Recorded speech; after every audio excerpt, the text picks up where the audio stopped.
On se retrouve aujourd'hui pour parler de mes lectures du mois de décembre et ce mois-ci j'ai lu que des romans. J'ai lu exactement 12 romans et ça va peut-être par paquet.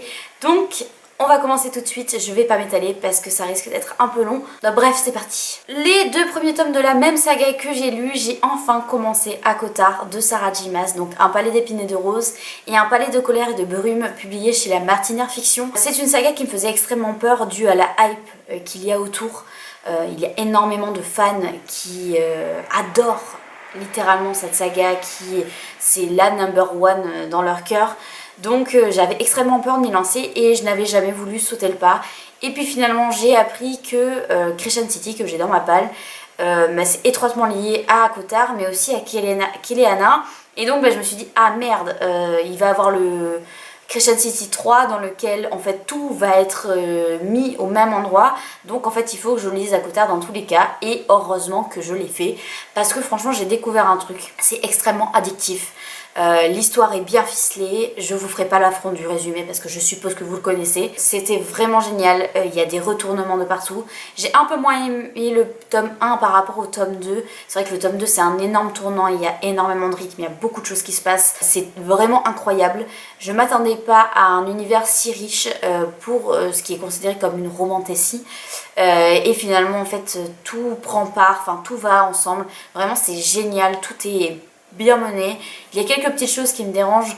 Le comportement de Rin parfois me dérange, il est un peu bizarre et je sais pas, ça va dépendre de l'évolution du personnage sur la suite de la saga, mais tel quel ça me dérange, il y a des choses qui me dérangent un peu, mais l'histoire est tellement addictive, t'as tellement envie d'avoir la suite que vraiment je vais lire, je pense, le 3e tome ce mois-ci. J'attends une bourse ta copine Manon Francini pour lire le 3e tome, mais on va faire ça très vite parce que j'ai très envie d'avoir la suite. Ensuite une saga entière que j'ai lue sur le mois de décembre, c'est Les Sœurs Carmine de Ariel Holtz. J'avais très envie de découvrir la plume de Ariel Holtz depuis un très long moment et je l'ai croisé au salon Lire en poche de Gradignan. J'ai pas osé aller le voir parce que j'avais toujours pas lu de livre de lui, donc je n'y suis pas allée, mais je l'ai croisé mais ça m'a reboosté en disant ouais il faudrait vraiment que je le redécouvre. Et puis j'ai vu que sur Nextory il y avait la saga entière des Sœurs Carmine. J'ai bien aimé cette saga jeunesse. Malheureusement ce qui m'a dérangé c'est qu'il n'y a pas de fil rouge dans la saga. Je vous explique. En fait, dans cette saga, on suit 3 sœurs. On suit les sœurs Carmine, du coup.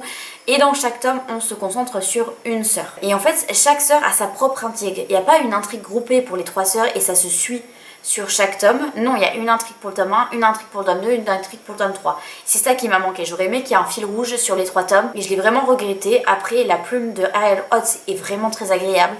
J'ai vraiment adoré le lire, enfin l'écouter. Et l'histoire en elle-même est très sympa. C'est juste que pour une saga, j'ai trouvé ça dommage que les 3 tomes ne soient pas liés. Je sais qu'il a écrit une autre duologie, donc La Princesse sans visage, je crois, et du coup je pense que je vais aller découvrir parce que donc les Sœurs Carmine c'était jeunesse, La Princesse sans visage c'est young adulte, donc peut-être que ça me plaira plus. Voilà, j'ai juste hâte. Et puis je sais qu'il sort un nouveau livre là dans les prochains mois. Donc j'aimerais bien avoir lu La Princesse sans visage pour pouvoir attaquer le nouveau livre qui va sortir. Ensuite, j'ai lu le tome 6 des 7 sœurs de Lucida Raleigh que j'ai là dans les éditions Livre de Poche. C'est le tome sur Electra, donc la 6e sœur, qui est donc une star renommée, mais aussi alcoolique et droguée. Donc en fait ça tourne beaucoup autour de ça, mais elle va découvrir du coup ses origines. Il y a une chose qui m'a dérangée, c'est que toutes les sœurs ont pu retourner sur leur terre d'origine et pas elle. Elle n'y est pas allée, tout a tourné autour du coup des addictions qu'elle a, qu'elle essaye de s'en sortir, etc. J'ai trouvé ça très sympa en vrai, mais ça m'a manqué le fait qu'elle ne puisse pas retourner sur ses terres d'origine. C'est dommage. Surtout que là, elle est originaire du Kenya et donc il n'y en a aucune pour l'instant qui est allée sur le continent africain. Et ça aurait été vraiment cool de pouvoir vivre ça à travers elle parce que ce sont vraiment des livres qui font voyager. Donc pour ceux qui ne connaissent pas, c'est une saga dans laquelle on suit 6 sœurs qui viennent de perdre leur père adoptif et en guise de cadeau de mort, ils leur laissent une lettre et des coordonnées géographiques pour retrouver leurs origines. Et donc chaque tome, on suit une sœur, une partie au présent, une partie au passé, donc pour comprendre d'où elles viennent. Et donc chaque sœur vient d'un endroit différent. Pour le moment, le tome 3 reste mon préféré, le tome sur Star. Mais celui-là était vraiment chouette, j'ai beaucoup aimé. Ça a remonté un peu la cote après le tome 5 que j'avais vraiment pas aimé. Donc voilà, il m'en reste plus que 2, j'ai vraiment hâte de lire la suite. Ensuite, j'ai lu le tome 2 de King of Scars de Leigh Bardugo, publié là donc chez le livre de poche jeunesse. C'est un tome qui m'a moyennement plu.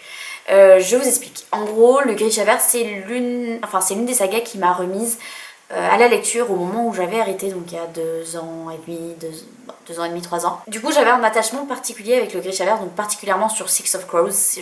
Moi, j'ai lu Six of Crows avant les Grisha, et ça avait été un coup de cœur à cette époque-là. Et en fait, entre-temps, j'ai lu tellement d'univers particuliers, tellement de sagas, de fantasy, etc., que finalement, mon accroche, je me dis, c'était pas si incroyable que ça. Alors Six of Crows aussi, mais Grisha pas vraiment. Et King of Scars, du coup, c'est la suite de Grisha. On retrouve certains personnages qu'on a vus dans Grisha. Et j'ai beaucoup moins aimé. J'ai bien aimé le premier tome, mais celui-là, je l'ai trouvé un peu longué. J'ai l'impression que ça n'apportait rien de neuf. Voilà. J'ai pas particulièrement aimé ce deuxième tome. C'est dommage parce que c'est Grisha Verse, quoi.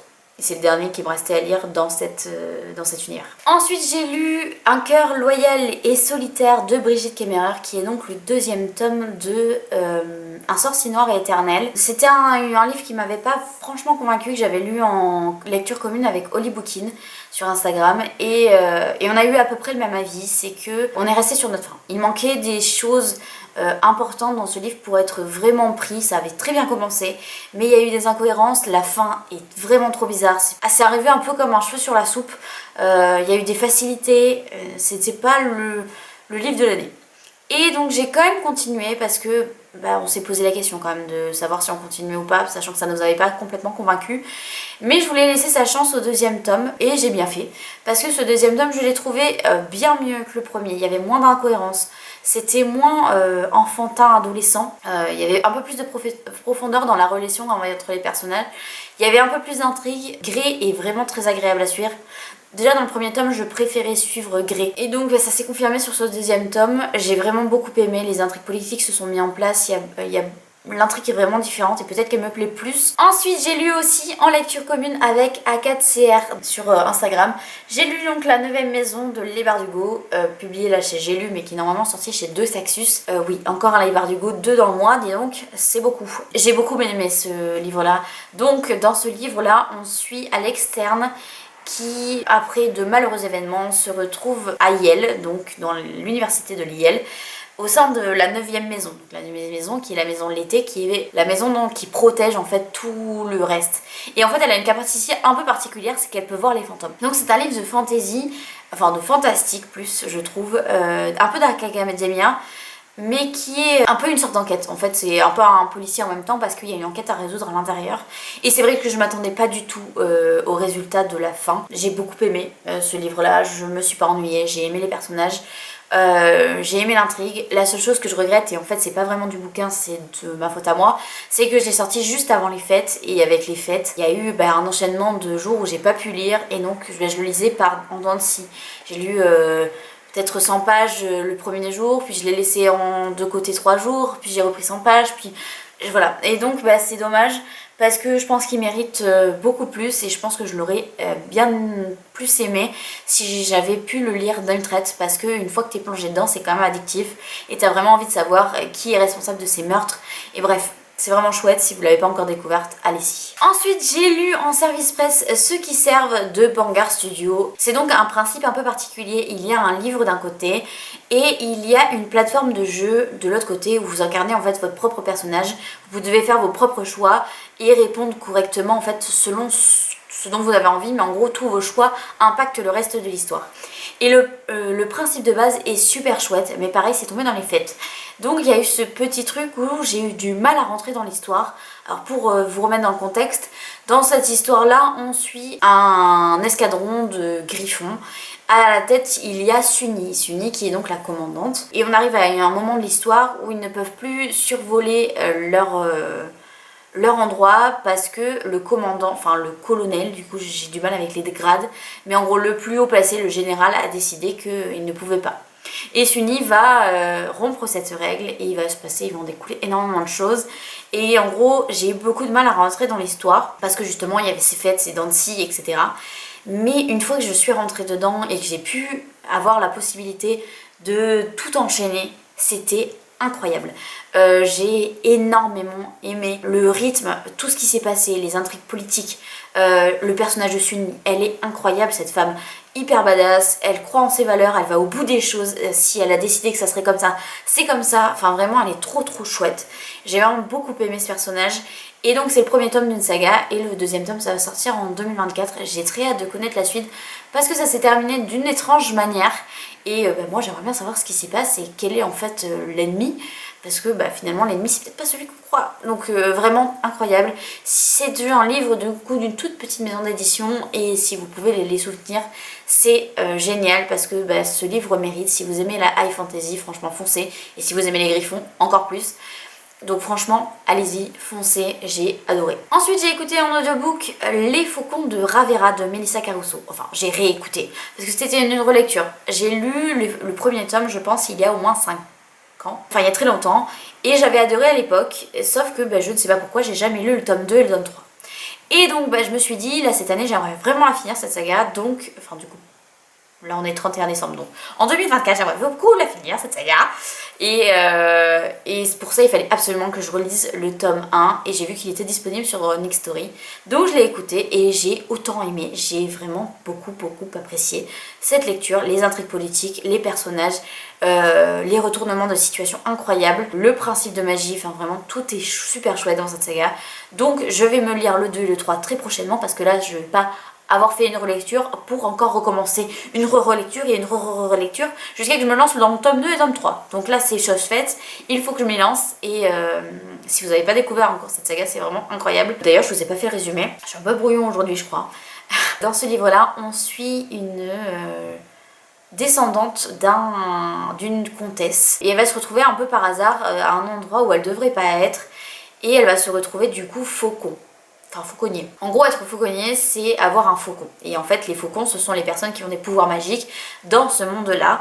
Ils sont contrôlés par un jet doré qu'on met au poignet. Et une fois que le jet est mis, il doit être contrôlé par un faucon.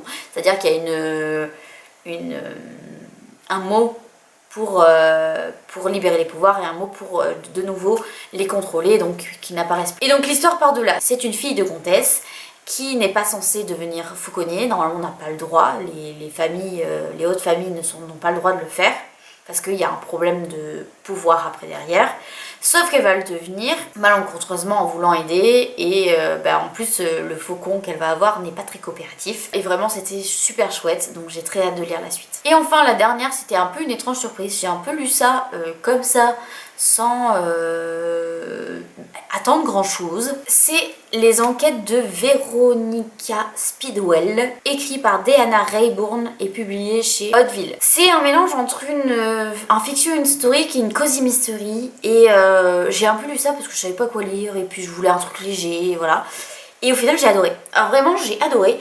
Du début à la fin j'ai été prise dans l'histoire. Donc on y suit Veronica Speedwell qui perd sa tante qui s'occupait d'elle. Et quand elle va retourner là où elle habite, elle va se rendre compte qu'il y a quelqu'un qui essaye de la tuer. Et donc de fil en aiguille il va se passer beaucoup de choses. Et elle va rencontrer d'autres personnages qui vont avoir une place importante dans l'histoire. Mais on se trouve à une époque lointaine. Donc en fait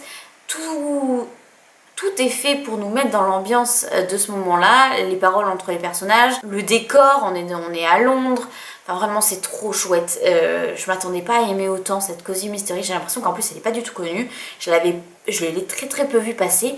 Et c'est dommage parce que vraiment elle est vraiment bien. Il y a donc 2 tomes qui ont été traduits en français chez Hauteville et donc je vais lire le tome 2 très prochainement parce que vraiment j'ai accroché avec ce premier tome et avec le personnage de Véronica. Donc j'ai très hâte de lire la suite, savoir comment ça va se découler parce qu'il se passe des rebondissements tout le temps, l'histoire est prenante, on est plongé dans l'univers, franchement c'est génial, voilà, je m'y attendais pas du tout, ça a été la grosse surprise de cette fin d'année et donc le dernier livre lu, vraiment j'ai adoré. Bref voilà c'est tout pour moi, je vous ai montré toutes mes lectures du mois de décembre, dites-moi quelles ont été vos lectures de décembre et quelle était la meilleure peut-être. Sur ce je vous souhaite une excellente semaine et surtout n'oubliez pas de vous abonner et surtout prenez soin de vous.